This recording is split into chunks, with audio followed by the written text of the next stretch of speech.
Welcome back to T2T Network, and this is New York Giants Corner, baby.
Hey everybody! All right, so I'm recording this Sunday night after draft weekend is over, and what a draft it was.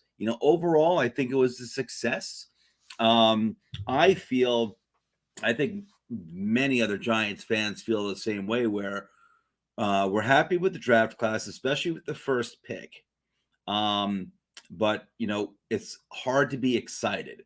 We're happy, but not excited because of how poorly last season went, and really like so many question marks heading into the 2024 season. It's still and especially at quarterback.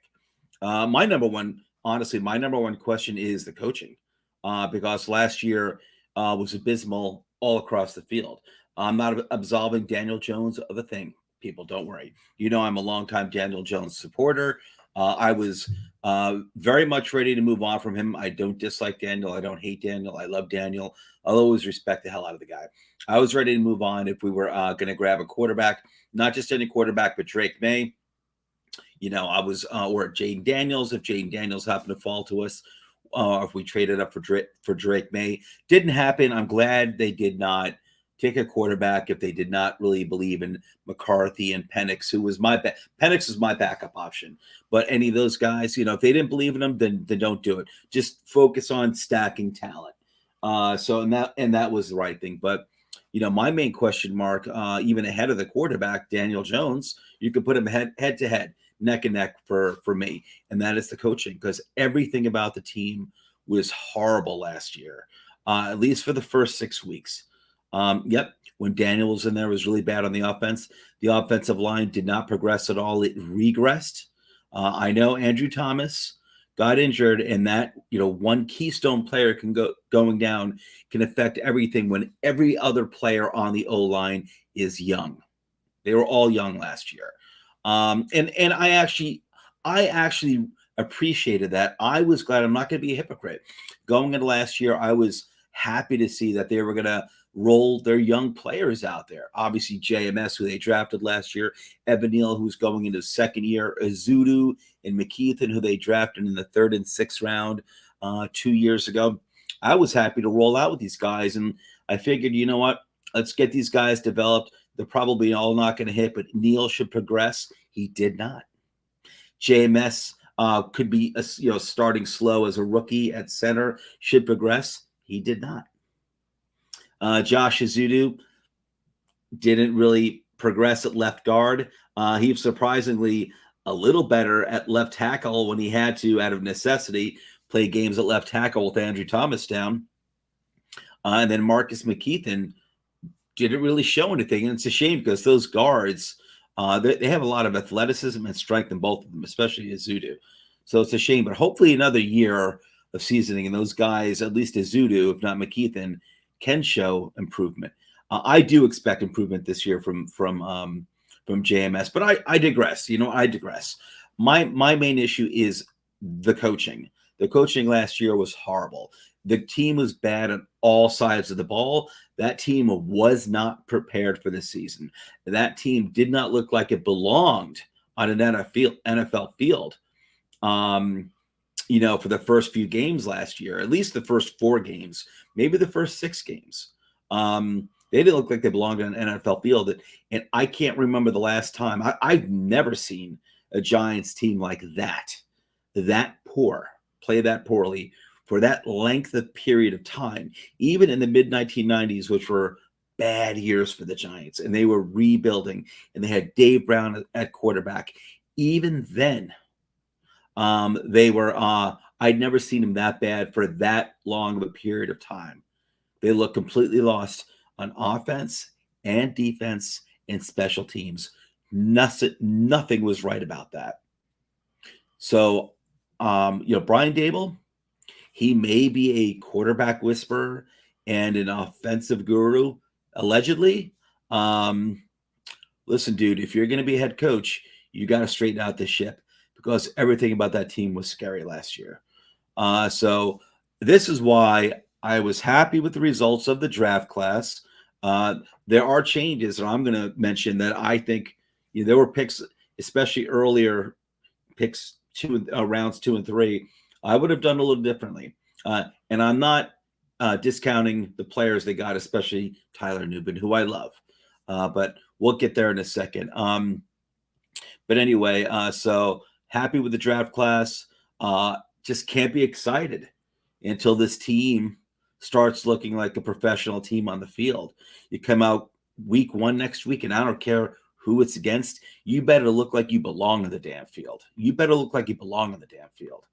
Because I will be happy to get rid of if 2024 is the same as 2023, I will be happy to move on from Joe Shane and Brian Dable. They can both get out of here if that's what this product is going to look like. There's no excuse for any of that. There was no excuse for any of that last year. It was disgusting. So let's talk about the draft, and it started off really well. Listen, they weren't able to get up for Drake May, who, in my opinion, was clear-cut QB number 2. I like Jaden Daniels. I would have taken him on the Giants at pick number 6 ahead of any of the wide receivers. If he had fallen to us, I wouldn't have traded up for him. Drake May, I would have been willing to trade up for. To me, he was clear-cut QB number 2 in this draft. I don't know what the Patriots were thinking about even entertaining. The only thing, I'll tell you what, the only thing I can think of with the Patriots even entertaining trading that number 3 spot to the Giants or anyone else was that they didn't believe all the news or smoke coming out, all the rumors about Washington's interest in Jaden Daniels. I think the Patriots wanted Drake May, and they were afraid that that Washington was actually going to take Drake May, and that the Jaden Daniels thing was just unfounded rumors. But once Daniels was picked, the Patriots were like, "This is our guy, Drake May. We're taking him." I could be wrong. It's just I kind of have a feeling about that.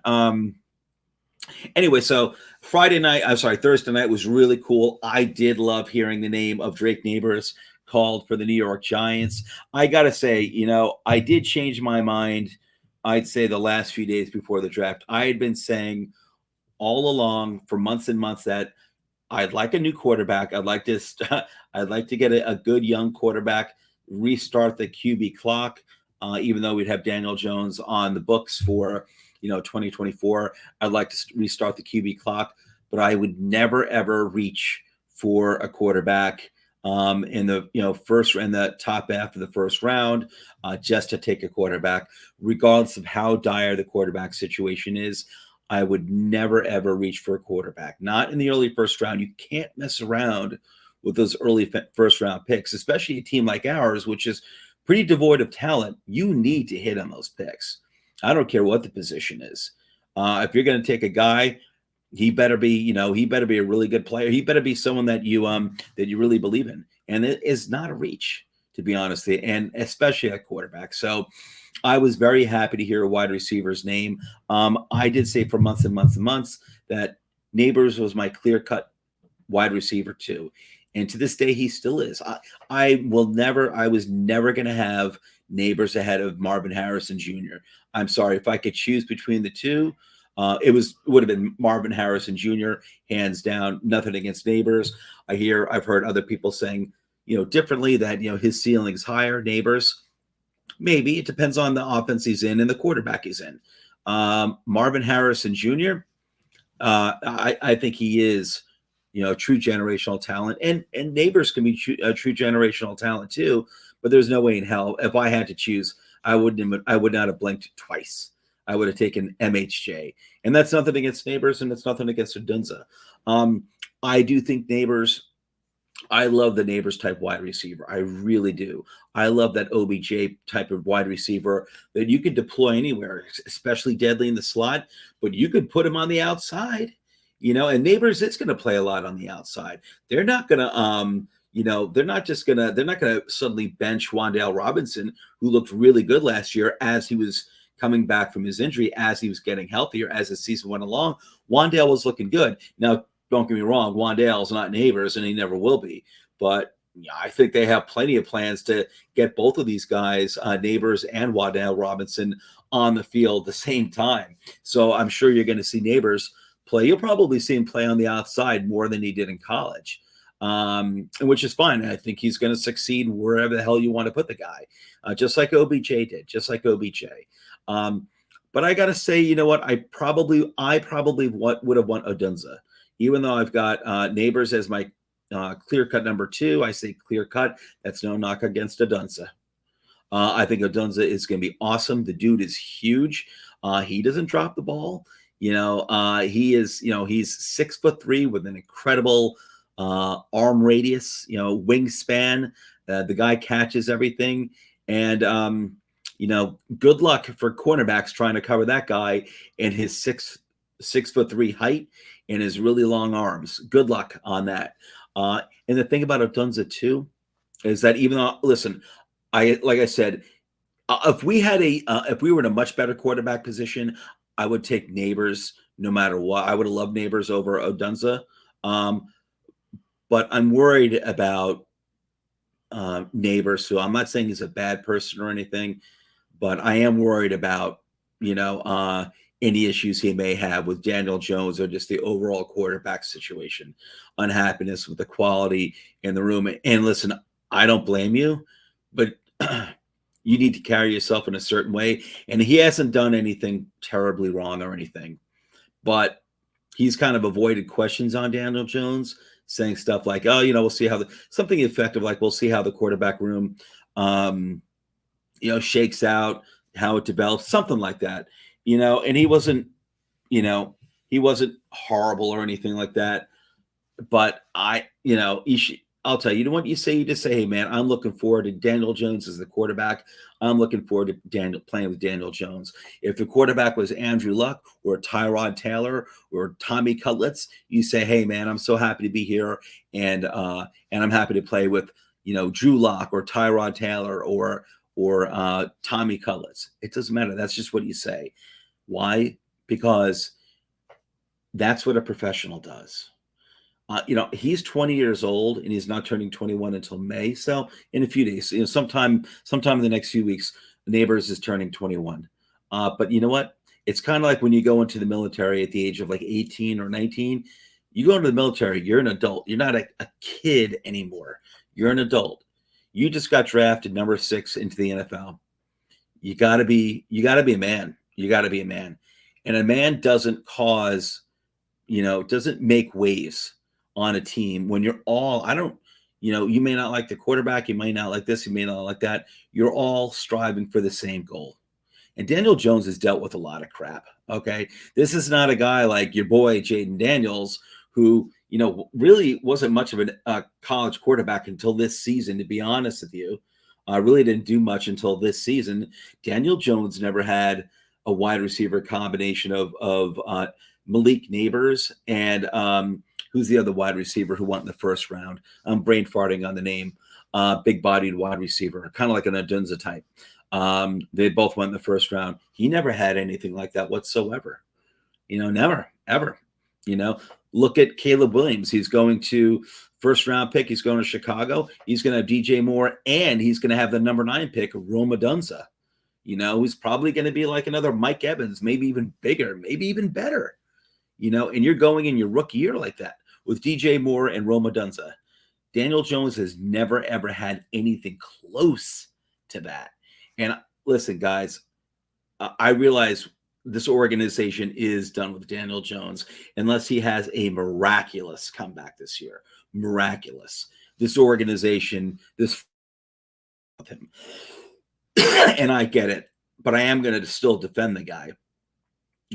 When you don't have an offensive line, as we've seen, because this team has now had to, because of their inability to coach up the players that they drafted on the offensive line in the past few years, because they brought this offensive lineman over from Buffalo with them when they became the front office 2 seasons ago.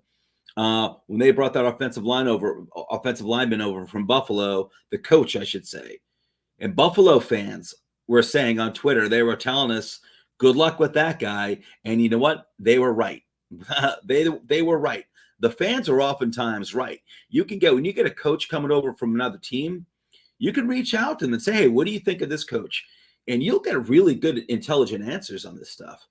Buffalo fans, when the Joe Shane regime started, Buffalo fans were saying, good luck with the offensive line coach that we took over from Buffalo.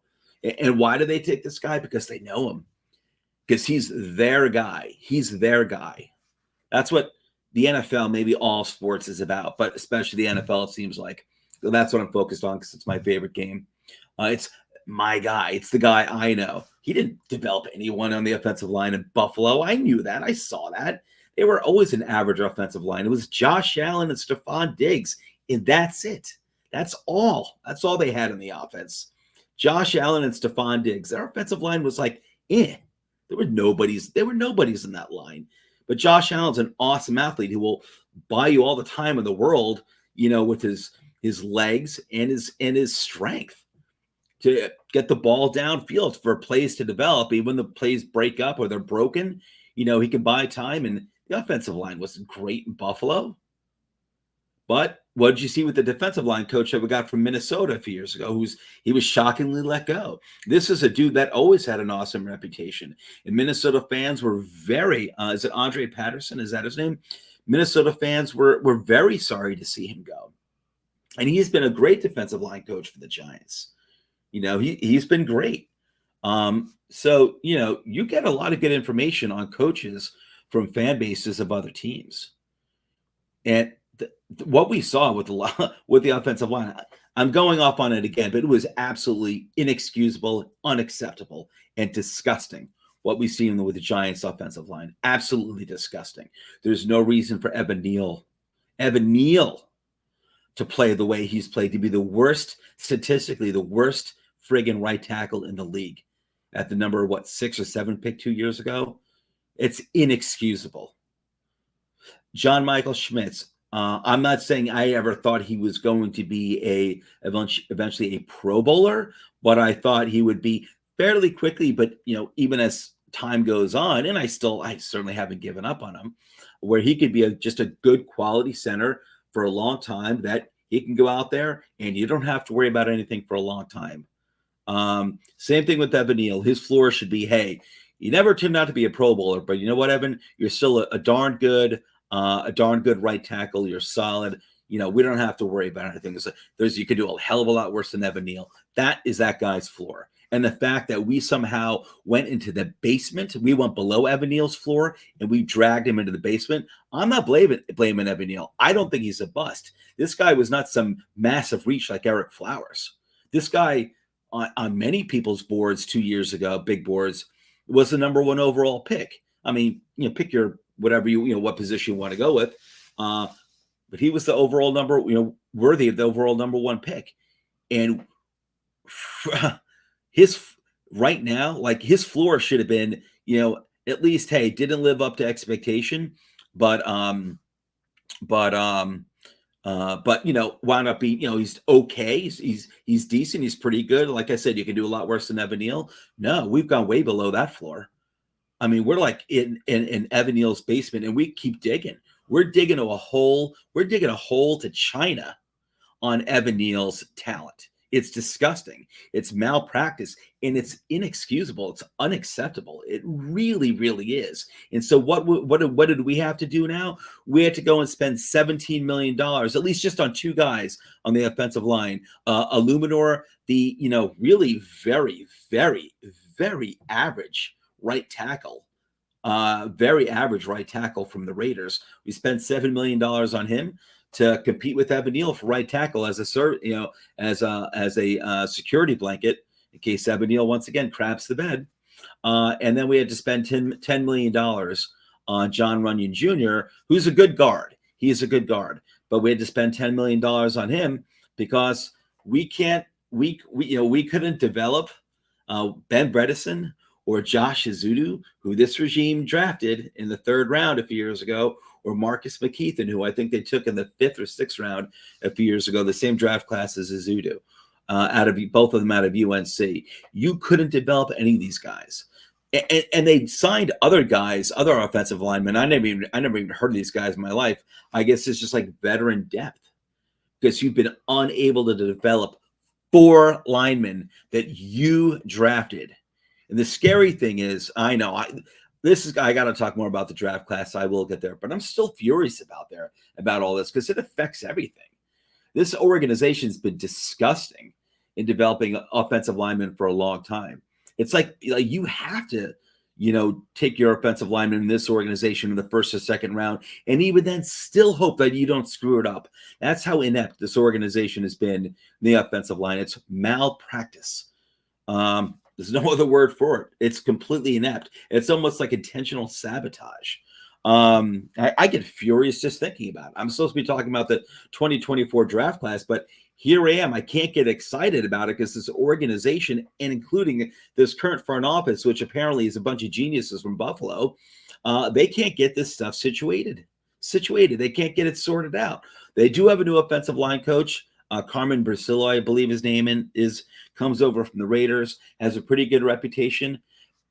Man, I hope you get that offensive line. I hope you can coach up those young guys. I really hope you can coach up those young guys because I feel bad for their careers. If I'm an offensive lineman, I'd be scared to come to the New York Giants. This is where offensive line careers go to die. And I'm not trying to just be colorful. This is just the truth. It's inarguable. This is where offensive line careers go to die, and that's the New York Giants. So I can't blame Neighbors. I'm not angry at Neighbors. If I'm Neighbors, I'd be scared too. I'd be worried too. But in terms of the quarterback situation and the offensive line situation, everything, it's just inept. But listen, you got drafted. You're an NFL player. The only thing you can do is focus on yourself. Focus on developing yourself and being the best teammate possible, because that's what everyone has to do. Don't worry about Daniel Jones or the quarterback because there's nothing you can do about it anyway. But I know with Rome Odunze, you wouldn't hear any stuff like that because apparently Rome Odunze is, does everything right. Like the guy is just a quality teammate. He is he's all business. He's all football. And you don't hear anything like that from Odunze. And I love that. What I don't want to see is a replay of all the Odell Beckham, the OBJ stands, who were basically, for them, it was really about, and I realized the rest of the team was bad, but it was all about like just doing everything for OBJ. We got to win for OBJ. We got to win for OBJ. Dude, this is a team thing. And fans get so wrapped up in superstars, especially superstars who don't need to be said because it just causes headaches for their front office and their teammates. But the fans will get behind, and I don't want to see that stuff. I don't. So I don't think Neighbors seems to be a bad person or anything, but man, the right response is just to be like, hey, Daniel Jones, I'm looking forward to working with him. He's my quarterback. Let's get to work, Daniel. That's it. That's all you got to say. That's it. So, all right, round number 2. This is where it gets interesting. Love the player. I'm not a big fan of the pick. This organization never re-signs its safeties ever. And Xavier, listen, I put that on Twitter Friday night as well, or Saturday morning, and I got, a lot of, pushback on that from fellow Giants fans, which is cool. Hey, this is America. We're all entitled to our opinion. And that's totally cool. My point was, no, and I would not have signed Xavier McKinney to $17.5 million like the Packers would. I liked McKinney. I would not sign him to that contract. I think that's a pretty crazy number, even though I really like him a lot, and I think he's a damn good safety. I would have done is I would have re-signed Julian Love last year, $6 million a year, 2-year contract, $6 million a year. He got that offer from Seattle. He even came back to New York and say, hey, can you match this? $12 million over 2 years, $6 million a year, and the Giants wouldn't match that. Now, I realize he and McKinney are different. He's a free safety, Love that is, and McKinney is a strong safety. So you're talking about two different positions and two different skill sets. But Julian Love was a very versatile player. Yeah, he could play free safety. He could play a little outside corner if he need, and he could play some nickel. He could play the slot. He was very versatile, and he stays healthy, and he's a leader, and he's a really intelligent player, and he's a really high character guy that you're never gonna hear stupid crap from. He was a captain on the defense, one of the many captains on the defense his final year 2 seasons ago with the Giants. And he was basically, you couldn't match $6 million a year for 2 years for Julian Love, who, by the way, in his first year with Seattle, after a slow start, just like Bobby Okereke with the Giants, got out to a very slow start. And Giants fans were like, oh, look at Julian Love now. Joe Shane made a great decision in not re-signing that guy. Yeah, you know what? He had, just like Bobby Okereke with the Giants, Julian Love had to get used to his new defense. And then he did. And what did Julian Love do? Julian Love makes the Pro Bowl with Seattle. Seattle's building a heck of a secondary out there. And meanwhile, what are we doing? We're creating more. Joe Shane is creating more holes in the secondary. So no, I would not have re-signed Xavier McKinney. I would have re-signed Julian Love last year because it made sense even at the time. Why? Because I knew, and not because I'm a genius, but it makes sense that this organization was never going to sign Xavier McKinney.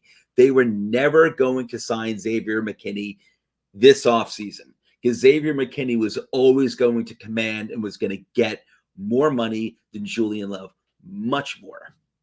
You were never going to re-sign that guy. So it doesn't matter that one's a free safety, one's a strong safety. The thing is that you have a quality player back there, and he's a young veteran that the other players respect and appreciate, who wound up being voted as a captain his final year in the Giants. He's a good, cerebral, high IQ player with talent too. And you couldn't pay $6 million a year. That's where I'm kind of annoyed with. It doesn't matter that it's free safety versus strong safety. It's that he's a quality player for $6 million a year. That's what I'm annoyed with. Well, I guess because you didn't draft him. It seems like GMs, or at least our GMs, can only re-sign guys that they draft. Well, whatever. Joe Shane's a genius. So, all right. So we took Tyler Newman in the second round, safety out of Minnesota. Love the player. He is McKinney's replacement. Love him. He should be the day one starter out there. I don't see any hiccups with this dude. He's a high IQ. I would have loved to have seen him paired up. I would have liked to have seen him paired up with Julian Love. 2 really smart, high IQ players out there, just holding things down with the young secondary. I would have loved that. It would have been cool, but this is what I would have done. I would not have taken Tyler Newman here. Why? Because 2 picks later, Washington, who has a new front office that came over from San Francisco, and San Francisco they've known what they're doing for a very, very long time. They took Mike Sainristil, slot cornerback out of Michigan, a captain on the championship defense, Michigan. The dude is only like 5'9". He may even be a shade under 5'9". He's like 182 pounds. And you're going to probably say to me, Joe, why would I spend a second round pick on a slot corner? And I'll tell you why, because we have never had a good slot corner. I think most teams in the NFL don't have good slot corners. They basically have like their third best cornerback who is not playing on the outside. They got to put him somewhere. They put him on the inside. That's what they do usually. You even had a Dory Jackson play in the slot last year in the beginning of the year because it was such a concern. And they even had what's his name? Trey Hawkins playing on the outside, opposite of Deontay Banks, because they didn't believe in Cordell Flott and they didn't believe in Darnay Holmes, who we re-signed. When you have a slot corner, you've got to be good in coverage and you got to be able to play the run pretty well too. Darnay Holmes does both of those things. Don't be deceived by his size. Most of the guys in the slot he's going to go against are going to be of the smaller variety. You do get your X receivers who are moved all over the place, a la CeeDee Lamb. That happens. I love that. That's a great thing in the NFL. That's what we'll be doing with Neighbors. But more often than not, he's going against a smaller variety type of guys, like a Wan'Dale Robinson. That's an extreme example because Wan'Dale is very small.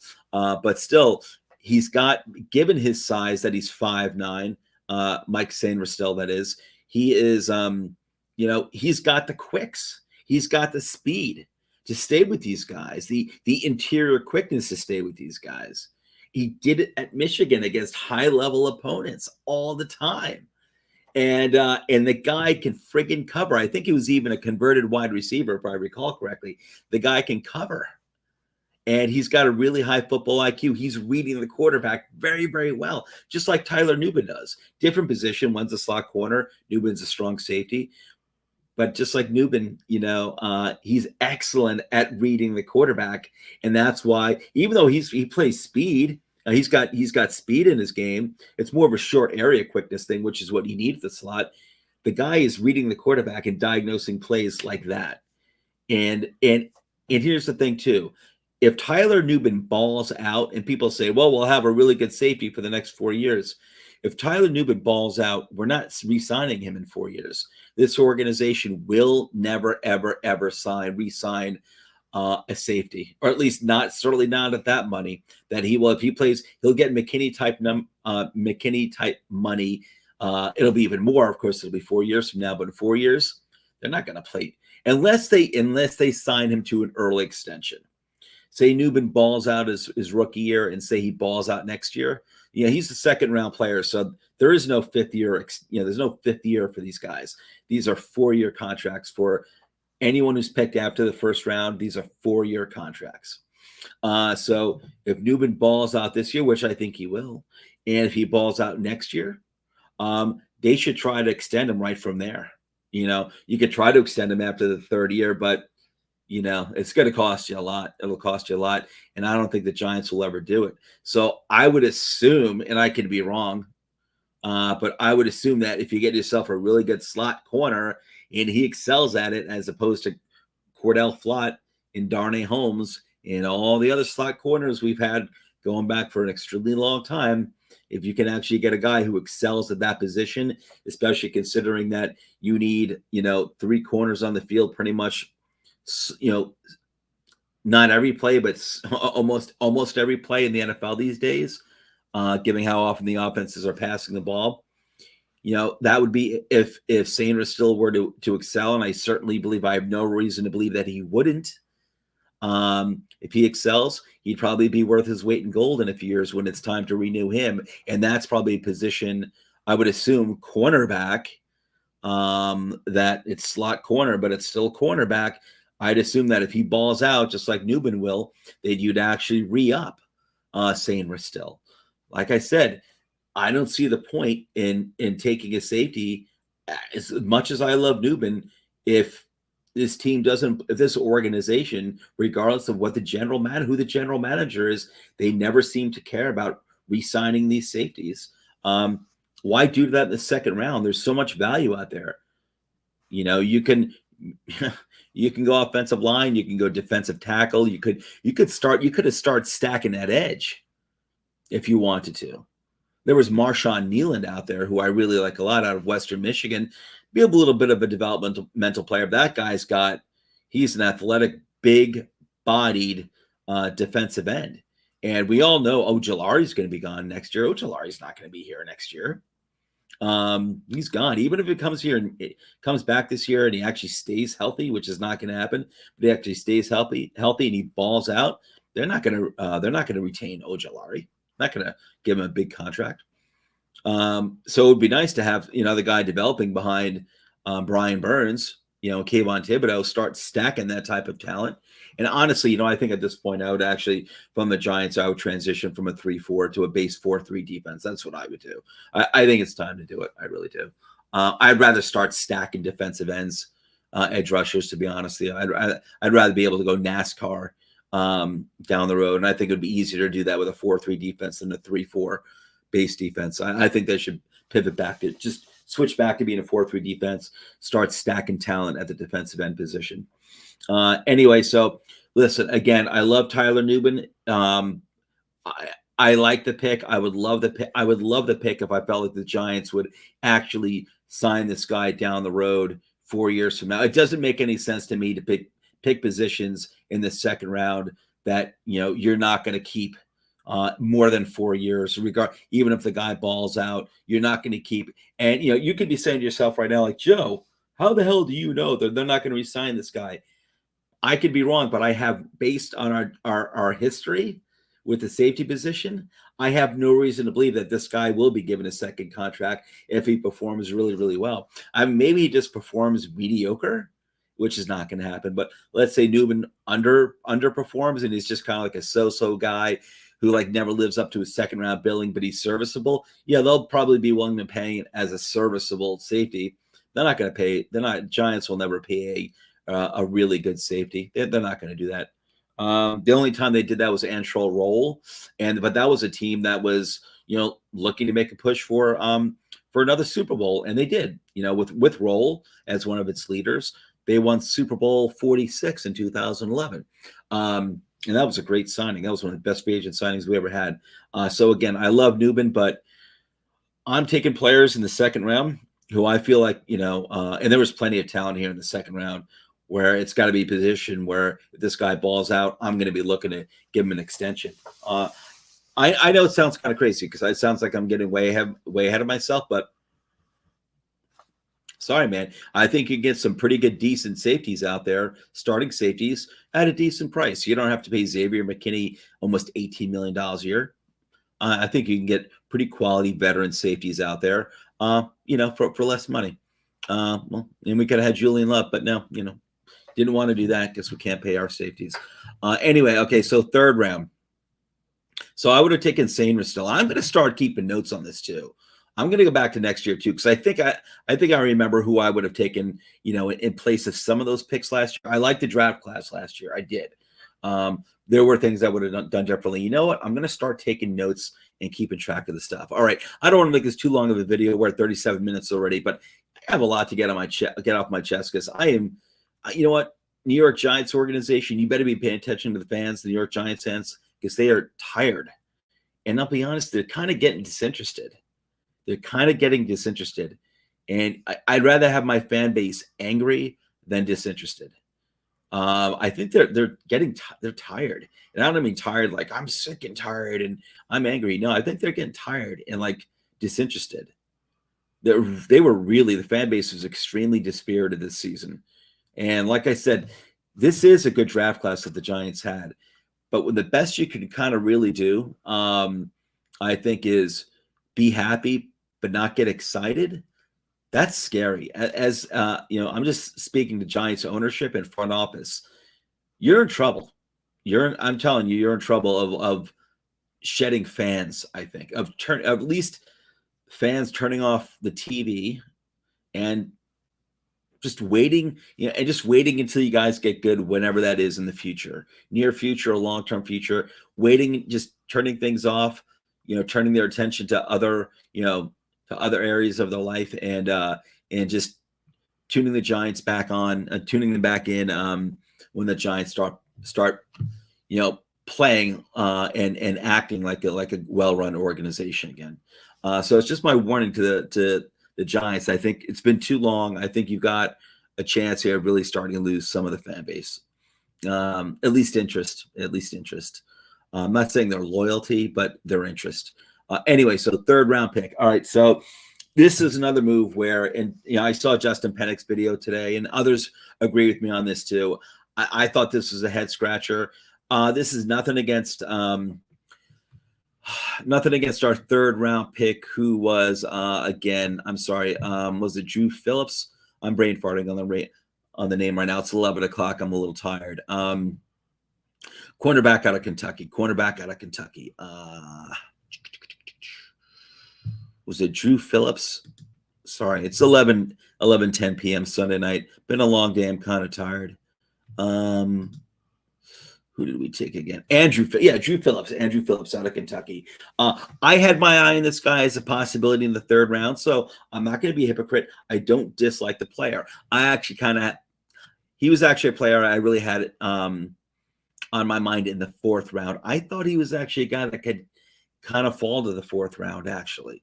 But he was also when I was doing one of my hundreds of multiple mock drafts this year, as we're getting closer to draft day, I did have Phillips as a possibility for us in the third, or definitely the fourth. I would have really loved him in the fourth if he made it that far. But here's the thing. I'm not completely sold on Drew Phillips. I'm not. He's supposed to be a versatile guy who could play on the outside and the slot. And you know what? It says he's 5'11". I think he's really more 5'10". 5'11", 190 pounds. I'm not going to go into all the details on him. He's got good things to work with. I like him. I do. But however, I would have went offensive lineman. There were a few picks later. Cooper Beebe went to Dallas, and then like 10 picks after that, Christian Haynes, who I really wanted with this pick from UConn, went to Seattle. So just a few picks after we took our cornerback, Cooper Beebe went to Dallas, very good interior offensive lineman, and Christian Haynes out of UConn, guard out of UConn, he went to Seattle. I was serious when I said on my last episode that if I were the owner of the Giants, that I would really stay clear out of the general manager's way. For the most part, let him do what he wants to do. I would just say to the general manager, you do have to really consult with me on big things like quarterback. If you're going to trade a star player like OBJ, if you're trading draft picks, I need to be involved in that stuff. At least I'm not saying, I need to know. I need to know what's going on, and I will give my input on that. But I also said on my last episode, and I was dead serious about this, if I were the Mauers and the Tisches, I would tell Joe Schoen, given how poorly they have developed the young offensive linemen they've drafted so far, I would forbid them. I'm dead serious about this. I'm not saying this out of anger. I would say this out of being so alarmed by how inept the coaching had been and possibly the talent evaluation. I'm alarmed by how inept the coaching on this team has been, especially with developing the offensive linemen. If I were the owners, I'd tell Joe Schoen, in this 2024 draft class, you are not allowed to take an offensive lineman in the first or second round. You're not allowed to. You're not allowed to take a tackle, a guard, a center. And I'm not trying to be a wise guy about this. I'm dead serious. I would let Joe Schoen know, as the owner of the team, that I'm so alarmed by how bad it's been. That with guys that you have no business missing on, that you have no business not developing, and Evan Neal or John Michael Schmitz, that I'm so damn alarmed. You are not allowed to take an offensive lineman in the first two rounds. However, this is one of the deepest offensive line classes I can remember in my lifetime. And to not take an offensive lineman somewhere between rounds 3 and 6, it doesn't make any sense to me. I won't say it's inept, even though I think it's inept. We pulled this crap under Dave Gettleman. I think Joe Judge's second year. That was an extremely deep offensive line class as well. And I remember there was a guard coming out of Tennessee who was originally mocked to be like a nice third-round pick. And then as we got close to draft day, there was some rumors about these heart condition of his or whatever, something. And even though one of our new coaches at the time just came over from being the head coach of the University of Tennessee, I remember I'm like, whatever, let's take a chance on this guy. We need offensive line help. Third round comes along. No, we didn't take him. Fourth round comes along. No, we didn't take him. Fifth round comes along. No, we didn't take him. And then I think you finally went in the sixth round to Kansas City, and he winds up starting on their offensive line that year. I believe he's still on the team. I believe he's still a starting guard on the team. I forgot the name. But we were all aware of it, and many of us Giants fans were waiting from the third round on for the Giants, Joe Judge and Dave Gettleman, to take this guard.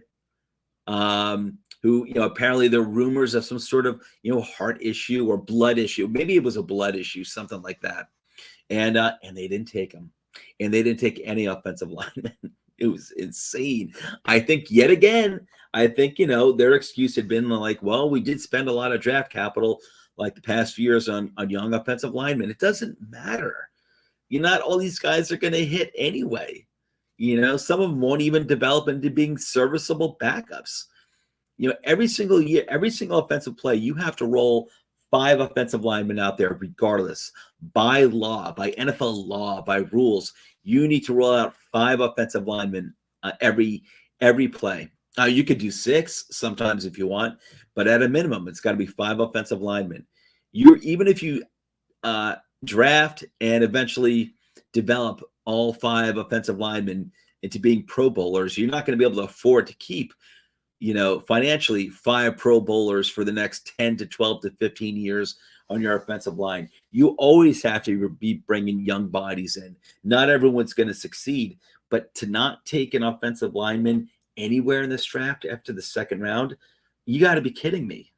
They were the only team in the NFL this year to not take at least one offensive lineman in probably the deepest draft class for offensive linemen I've ever seen. It's malpractice. It's stupid. I'm sorry. It's stupid. I don't like Joe Schoen. I don't think he's a good general manager. I don't. And everyone can blame the quarterback, yada, yada, yada. It's been too much mediocrity at best with Joe Schoen. I hope I'm wrong. I'm rooting for him, just like I'm rooting for Daniel Jones. I'm rooting for Joe Schoen. I'm rooting for Brian Daboll. But a lot of these, I don't know, man. I know it sucks. I hate being this way. I'm usually a very positive Giants Giants content creator because I'm a positive Giants fan. But we've been in year 6 of the rebuild already, of the rebuild or rebuilds, plural. I mean, come on, dude. Come on. We've been saying for years that, we don't have a wide receiver. How long does it take for us to get a wide receiver 1? How long does that actually take? Now, look, we don't have a quarterback. I get that. But, for years, we don't have a quarterback or a wide receiver 1. So funny. So it's sad. It's really sad. We finally have a wide receiver 1. Finally, after all these years. And, of course, what happens, our other, weapon, Saquon Barkley, we don't re-sign him. I know most people agree with that. I disagree. I thought we should have kept him. If Philadelphia can keep paying $13 million a year when they don't even really need him, we could have paid Saquon Barkley $13 million a year for 2 years maximum. What do I know? Joe Schoen's a genius.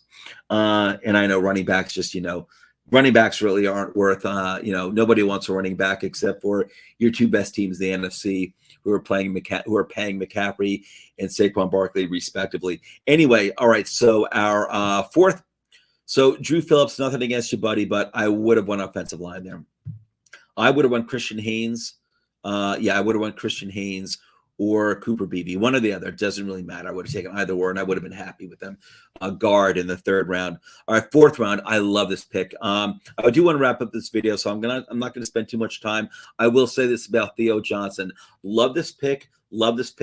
And I think this is one of those picks that could actually wind up being. I think he's going to be a producer this year.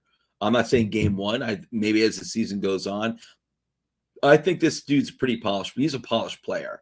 I love Theo Johnson. I actually like him more than Ben Sinnott, who went, I thought, surprisingly in the 2nd round. Big boards had him as 2nd round value, Ben Sinnott. I like Theo Johnson actually more than Ben Sinnott. Well, you know what? I'm sorry. You know what? Listen, if I had them both, if I had Sinnott in the fourth round, I would have taken Sinnott over Theo Johnson. I should say that I'd rather have Theo Johnson in the fourth round than Ben Sinnott in the second round. But even if you had them both there for me in the fourth round, and I think fourth round was a great place to take tight ends. We got Bellinger 2 years ago in the fourth round. I love Bellinger. You haven't even started. You've only started to scratch the surface with Bellinger. Don't get confused about last year with Darren Waller. Of course, they're going to try to get the ball more to Darren Waller, but his rookie year, Daniel Bellinger. Don't forget, this guy played plenty, and he helped the offense his rookie year greatly. He was a damn good blocker, and he was a savvy guy out in the field with good hands who knew how to find and fight for those first down markers. I'm talking about Daniel Bellinger. People seem to have forgotten about the guy. Don't. And I'm telling you right now, Theo Johnson is not a joke at all. This guy is a really exceptional athlete. His RAS score, his RAS score, was off the charts. It was something like 9.93. It was incredible. And he's a tight end. If you watch Theo Johnson's highlights, this guy knows what he's doing. He's got great body control. He's got awesome hands. He's like 6'6" with, I think, 11-inch hands and some some 80-inch wingspan. This guy's got huge arms, and he knows how to catch the ball. He's beautiful at catching the ball away from his body. Most tight ends, you kind of see them, because they're not the best receivers in the world. Most tight ends, you're understandably going to see a lot of body catches. Theo Johnson makes beautiful, arms fully extended, all hands catch all the time. This dude's an athlete, and he can run. I heard some questioning about this dude's athleticism, or his ability to run, and I'm like, what are you talking about? What are you talking about? I heard some criticisms about Theo Johnson from supposedly smart people, and I don't even remember, but I was annoyed to listen to it. If you watch anything, how can you watch Theo Johnson and say, this guy's not a good runner? As a tight end, he's a very good runner. The dude's actually really smooth. And I heard some people questioning, well, his route running needs to improve. You can say that about anyone. This dude was, I thought, for a tight end, an extremely advanced route runner. I don't know what they're talking about. It's almost like there are two different Theo Johnsons out there. I don't get it. And it wasn't harsh criticism. It wasn't harsh criticism. They're trying to, you always have to point out things that players can work on. I didn't know what they were talking about. I really don't remember seeing too many tight ends coming out of college. Some, but too many tight ends coming out of college who were better route runners than this guy. This guy I thought was an exceptional route runner. And Pennsylvania's Penn State's quarterback was pretty damn inept. There were plenty of passes that were behind him or he had to come back for that were late, that this guy would have had many more touchdowns. He actually runs very well. I think his 40-yard time was like a 4.54 or something like that for a tight end. That's very good. I know everyone, all the fans, all they really want are these, 220-pound tight ends that are thin as rail, but they can run really fast. It's not really a tight end. These are wide receivers. A lot of these guys playing out of the tight end position, and many of them can't block for anything at all, and they won't block for anything at all. They're rail thin, and they're really just kind of maybe a little slower than wide receivers. So they're put in line, along the line, and they're tight ends. And that tight ends, Theo Johnson can block. He might not be the best blocker in the world, but the dude knows how to block. He's not going to be a liability in the blocking department, just like Daniel Bellinger. Bellinger is a good blocker. Theo Johnson's a good blocker. You got two guys out there who can block well, two tight ends who can block well, and who can actually go out and really help the quarterback, whoever the quarterback is, in the receiving game. And in my opinion, that's a real tight end. A real tight end is a guy who can do both, who can block effectively and go out and be a reliable option for a quarterback, consistently. Can go out and if you're the only only really good tight end, that you can at least go out there and maybe get 750 yards a year. Depends on how much talent surrounding you, but regardless, you can go out and get like 7. You can be a reliable option, and that's what you're going to have with 2 fourth-round tight ends drafted. I will give Joe Shane credit on that. He got the type of tight ends that I love, guys that you can leave out there all 3 downs, because they can block for you in the passing game and the running game, and they're very reliable options, savvy players. Savvy offensive players who can go out and present you a really nice target with really good hands, and they're both pretty good athletes. Theo Johnson's an excellent athlete. Daniel Bellinger is athletic in his own right. Theo Johnson's I'd say a little more next level. He's actually beautiful to watch run on the field. He's really smooth, and he's a big dude, and he's going to get bigger. Not necessarily in height. He's like 6'6", but he's going to put on muscle, as he gets older and as he fills out. I love the Theo Johnson pick. I actually, you know what? As much as I love Tyler Nubin, again, I'm not bashing Tyler Nubin. I love Tyler Nubin. I do. But I'll tell you, I'm really excited about the Theo Johnson pick. I love that pick. All right, guys, let's talk real quickly about the last 2 picks. And again, 5th round. Who did we get again? 5th round. Where's our 5th round pick? Tyrone Tracy. Okay, running back out of Purdue. I like the pick, not in the 5th round, to be honest with you. The one thing that scares me about this, it's not so much Tyrone Tracy. I'm scared where the Giants are going. It seems like they head in the direction that I did not want them to do, and it scared me all along when they came over from Buffalo.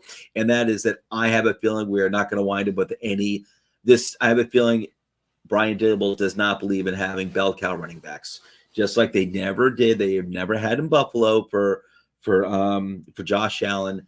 I have a feeling that's going to be the case here for the Giants, that they're not ever going to have like a 3-down running back, a bell cow, a guy who can you don't have to be as talented as Saquon, but let's put it this way: I don't think you're ever going to see like any type of pounding running backs here, like a stable of like 2 or 3 guys to wear down the opposing team's defensive line over time. You're never going to see that. I think these running backs are only, and not just this year, but going forward for the Giants, they're only going to be complements to the passing game. And that's it. And that's why I have Devin Singletary. I don't think Devin Singletary is a runner of the ball in his hand, with the ball in his hands as a running back. But I do think, I think he's okay. He's okay. But Singletary does a good job, as a receiving threat out of the running back position. And I think that's Tyrone Tracy. I like him. I do like him. I think he's got, there's a lot of, he seems like he can wind up being like just a younger version of Devin Singletary. And I think I have a feeling he's going to wind up replacing Devin Singletary after this year. But what I would have done, just because I like physical football, about 10 picks later, the Jets, they always stock up on running back. They always do. The Jets took Isaiah Davis out of South Dakota State. That's who I would have taken on Isaiah Davis out of South Dakota State. And with the last pick, they took a linebacker, special teamer linebacker, who I think sounds interesting. And I never heard of the guy. I'm not going to talk about him too much. I never heard of him. Darius Masu out of UCLA, linebacker. Nothing against the dudes. This was our final pick. He was a 6th round pick. I probably would want defensive tackle Mekhi Wingo out of LSU. He was still available. Actually, I would have, over the linebacker, I would have taken Joe Milton.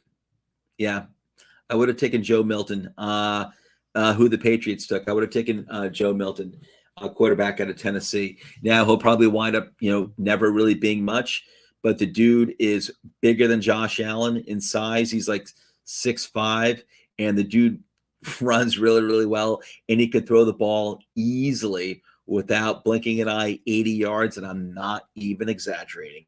And yes, listen, I don't care about quarterbacks that can win like the underwear Olympics or whatever, but He legitimately can throw it 80 yards. He can run the ball. He's not easy to bring down. And those are things I'm like, you know what? I wouldn't mind having that as at least as my third string quarterback. And who knows, with the quarterback whisperer, maybe he can do more of Joe Milton. So I actually would have taken Joe Milton in the 6th round. That's what I would have done. Either that or maybe defensive tackle. Again, Mekhi Wingo out of LSU. Anyway, guys, all right. So it's been just about an hour right now. It went longer than I want to do, but I had to spend a lot of time fretting about Joe Schoen, the state of the Giants.